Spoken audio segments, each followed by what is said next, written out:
But let's ask question number 2, which comes from Robert. So Robert asks, what are your thoughts on apnea tables? Actually, did we ask? I think we asked this one last time. Sorry.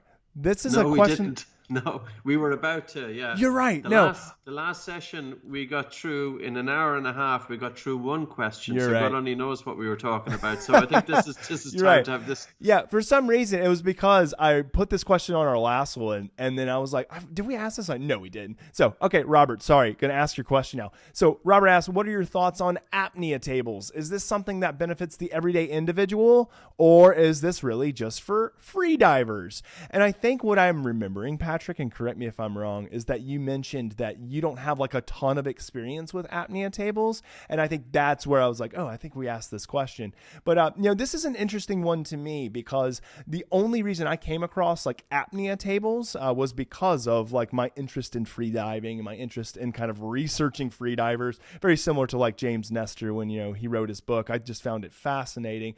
And so I got into them, and then I started utilizing them and still utilize them now. So, I'll give you kind of my high level thoughts. It's not going to be a very granular thought on it, but I'm curious, what are your thoughts on apnea tables? Is this something people should use, or is this really kind of just dedicated to kind of the crazy free divers over in the, left corner?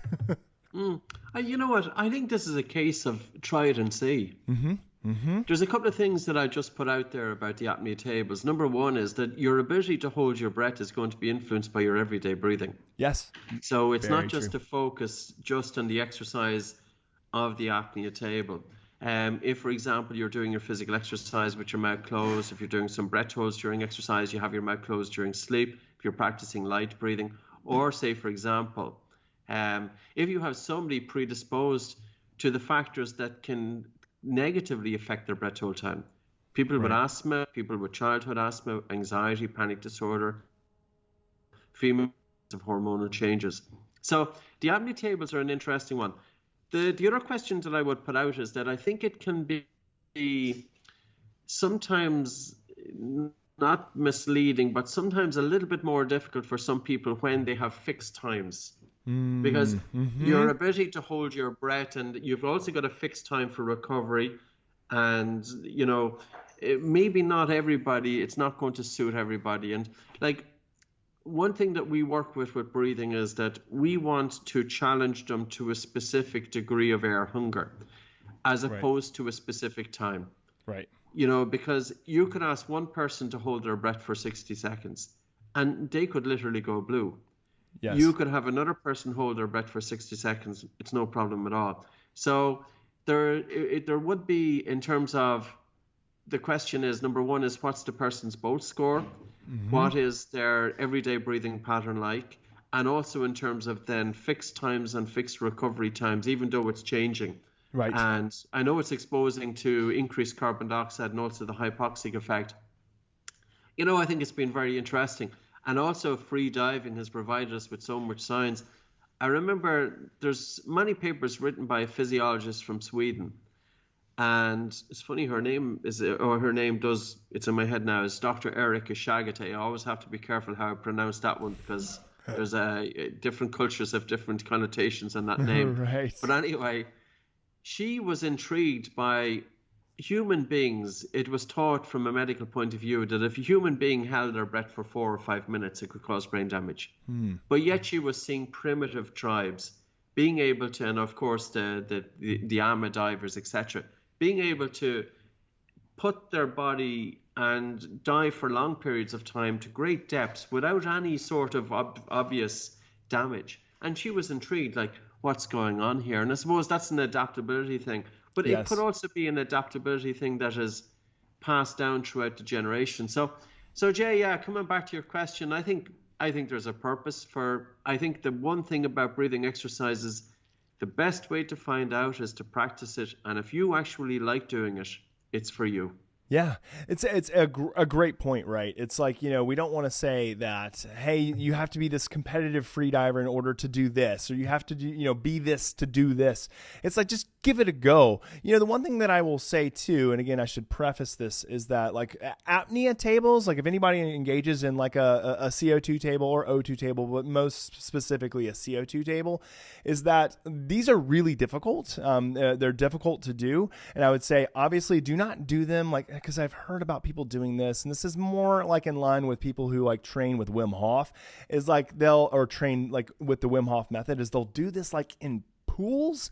Don't do that. Like, my goodness, don't do that, because you can, and you'll feel it the first time you do it. Like, the propensity for passing out doing these things, like the bar is not very high. Like, you can pass out doing these things, and it wouldn't be uncommon to do it.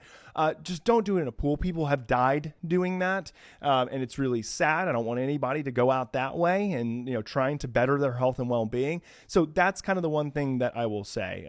If you are doing it too, and this is what I did. I don't know if you think this is okay advice. I'm assuming you probably would, Patrick. But like the first time I ever did this, probably the first few weeks that I did apnea tables, number one, I didn't do them every day. I did not do apnea holds every single day. I think that could be to the detriment of somebody. I would only do this about once or twice a week. And still, once or twice really is kind of my max. The first few times I did this, I would say the first few weeks, I actually had my wife observe. I said, like, I want you to sit here just in case, like, I pass out. I was like, if I do pass out, like, I'm not going to die. Like, it's just my body. Like, it is shutting down. And, luckily I'm not underwater. I was like, but just kind of watch out. Like, I'm just going to lay on the couch, and I would just lay in a supine position just in case, like, anything happened. For me, the first 2 or 3 weeks that I was doing apnea tables, I mean, it was so incredibly difficult. And I think I was challenging myself a little bit too much, to be honest with you. I was like, oh, done breath work for a long time. CO2 holds, like, I can do this. And I was just, I got to the point like way too often where I was going to like pass out. And so I was like, okay, let me dial it down a little bit. But for me, I have found that the days that I do apnea holds and I do an apnea table, for anywhere from 12 to 15 minutes, I'm not holding my breath, by the way, at that time. That's how long it takes me to do the table. Then I wish I could hold my breath 15 minutes. Free diving, here I come. For me, I find that I sleep really well that night. I just feel really relaxed throughout the day, and I sleep really well.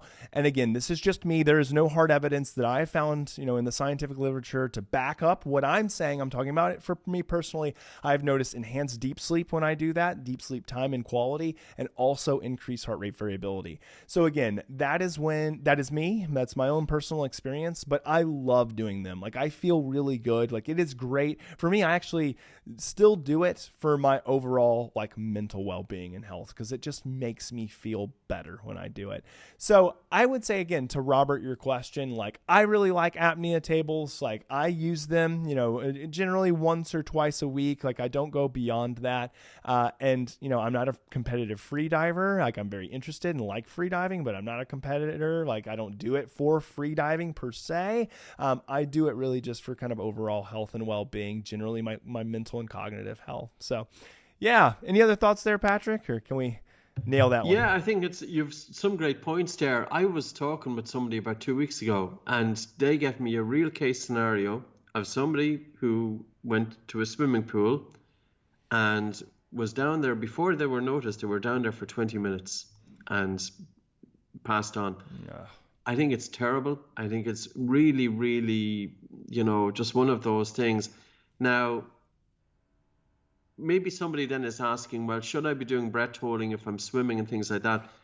Just to bear in mind, anytime you hyperventilate, or if you take full big breaths before a breath hold, during the full big breaths, you're getting rid of quite a lot of carbon dioxide from the blood through the lungs. Right. When carbon dioxide in the blood is depleted, the brain doesn't send a signal to breathe, because the primary stimulus to breathe is carbon dioxide. But if the alarm to breathe is depleted, you will feel absolutely no sensation to breathe. Mm-hmm. And it will allow you to hold your breath for a long, long time.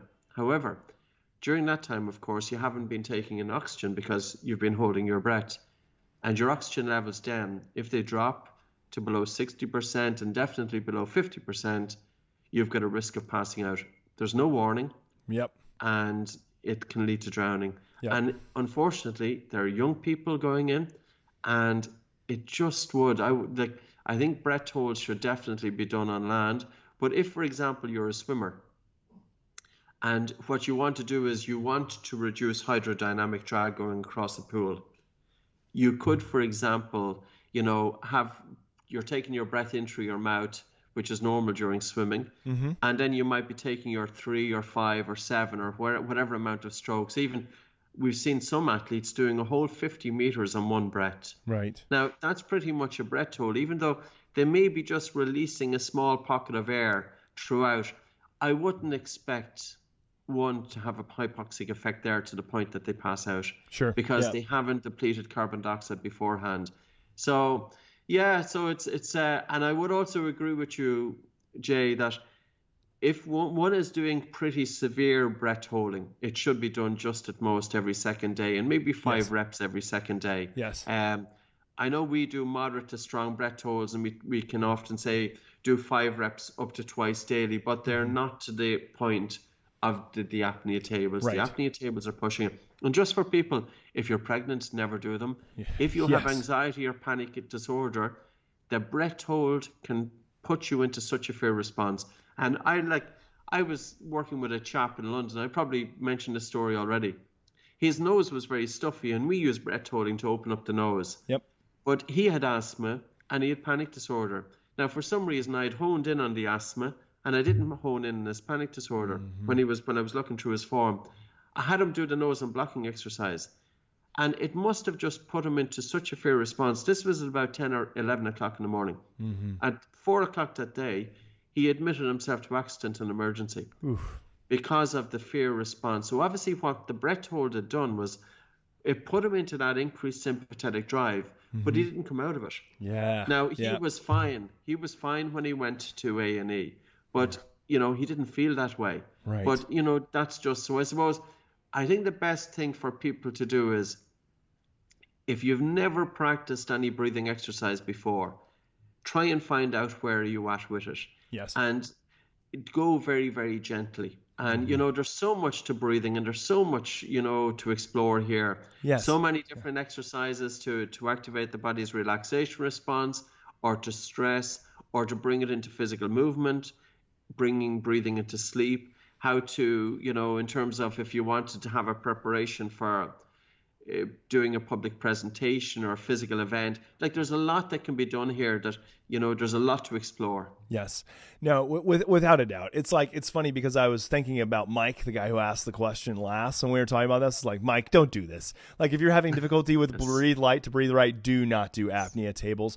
I've always kind of viewed apnea tables as maybe a little bit more of, I hate to use the word advanced, but I think that makes sense because I wouldn't want somebody who's like, oh, I've never done any breath work to be like, oh, let's start you off with some breath holds, like apnea breath holds. No, I think that's probably pushing it a little bit. And then kind of, again, to your point, if you have a history of trauma, PTSD, anxiety-related disorder, anything like that, then, basically holding your breath to almost simulate drowning, probably not a good idea for you. So let's take it in steps, minor steps. And then maybe again, we're not even saying you need to quote unquote graduate to this, but if you get to the point where you feel well, I can try it, then give it a go. I will say too, that if you decide to try an apnea table, then you may be very similar to myself, or maybe most people that try an apnea table for the first time. It's really hard. It's really uncomfortable. You really have to push yourself. It's one of those ones where, especially if you're timing it right, you end up having to push yourself. And the other thing that I found too when I do apnea tables is, again, the first probably 3 or 4 breath holds that I do are always the most challenging. And as kind of, again, my tolerance and decreased sensitivity to CO2, as that kind of increases as I go along, then the last few breath holds typically aren't as hard. It's not that they're easy, but it's not as hard. And one of the things, again, that you'll notice, and that I'll notice, is that, again, maybe you start off with a 60-second breath hold, or maybe, 30-second breath hold we'll start with there. And then you'll find that like the 30-second breath hold when you first start may be really dang difficult to do. And then your next one, maybe it's 30 seconds or maybe it's 45 seconds, like is difficult, but it's a little bit easier. And the next thing you know, you're at a minute. And when you get to 30 seconds, you're like, oh man, I got to 30 seconds. Like I feel good. Like there's no problem. But the first one you did, the first 30 seconds, it was like, oh my gosh, like am I going to die here? Like it's an interesting feel. Like for me, again, it's almost like it becomes a little bit gamified. Again, I think this comes back to my neuroticism and perfectionism, but it's a little bit gamified because for me, I'm like, oh man, like I'm cruising along. Like I can beat this thing. Like it's a challenge for me. So I like it. For some people, that may not be what floats their boat. Now that may be kind of a little bit, too much for them or just, again, not their game that they want to play. Totally understandable. Just, if you have the ability and willingness to try it, then it might be a cool thing for you to try. But I wouldn't say that it's like, oh man, everybody should be doing apnea tables. Like this should be a part of everybody's health routine. I think as we kind of identified here and clarified, I don't think that's the case, especially for like someone like Mike right now.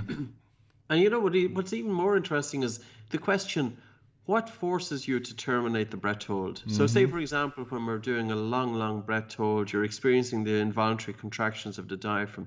There's a point that you just have to let go. Oh, yeah. And it's very difficult for people to hold their breath consciously to the point that they pass out if they don't hyperventilate beforehand. Right. But there was one researcher, physiologist called Parkes, Parkes, I can't remember his first name, and he investigated only in 2010 what causes human beings to let go. Is it because of a buildup of carbon dioxide? Is it because oxygen levels are dropping too much? Or are there other factors? His conclusion was it was the discomfort signals coming from the diaphragm up to the brain. Interesting. Yeah. Like a nerve like coming from the nerve endings? Interesting. I could see that because like when I get to a long breath hold, like my stomach's going crazy, my throat's going crazy, like the spasms and like it's very uncomfortable. And I could see that the diaphragm is sending that signal up to the brain saying like, are you underwater right now? Like, are you about to die? Like what's going on here? I can see that. Yeah. Interesting. Yeah, interesting. That's the hypothesis, and that's what they've stuck with. Yeah, until we've proven otherwise. That's right.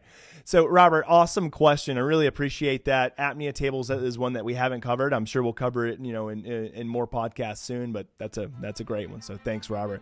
Well, again.